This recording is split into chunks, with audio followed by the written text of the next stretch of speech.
Hello friends, তো আজকে আমি বানাবো দারুণ মাটন রেসিপি। দেখতেই পাচ্ছ কতটা কালারফুল হয়েছিল।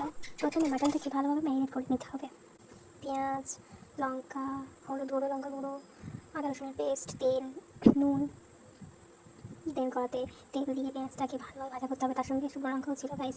তারপর রসুনের পেস্টটাকে দিতে হবে। তারপর এটাকে ভাজা ভাজা করতে হবে, ভালোভাবে ভাজা করতে হবে। দেখতেই পাচ্ছ কত ভালোভাবে ভাজা করা হচ্ছিল। নেড়ে চেড়ে একদম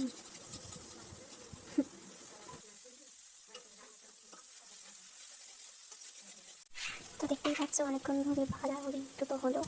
তারপর অনেক ভাজার পরে এরকম একটা ব্যাপার হবে। তারপর নুন দিয়ে দিয়ে দিতে হবে গাইস। তারপর সব মশলাগুলো যেমন লঙ্কা গুঁড়ো, হলুদ গুঁড়ো দিয়ে দিতে হবে।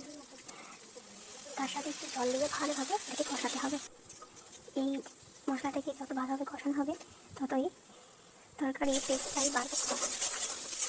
তো দেখতেই পাচ্ছ কত ভালোভাবে কষানো হচ্ছে। তারপর টমেটোটাকে দিয়ে দেওয়া হলো। আসলে একটু আগে দেওয়ার কথা ছিল, আমরা ভুলে গেছিলাম। যাই হোক, কী আর হবে।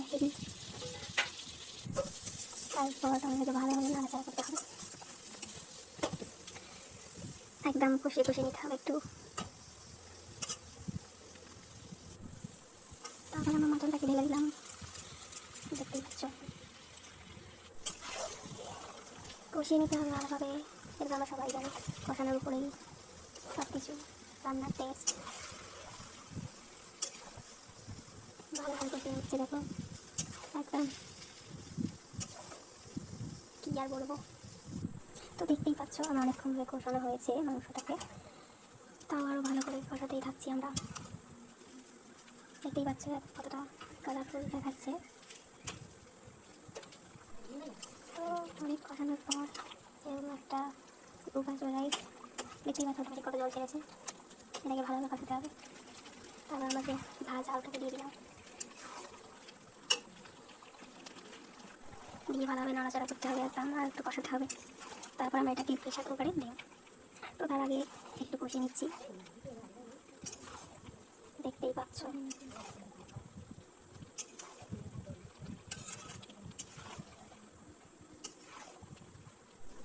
তো অনেকক্ষণ কষানো হচ্ছে গাইস, কী আর বলবো।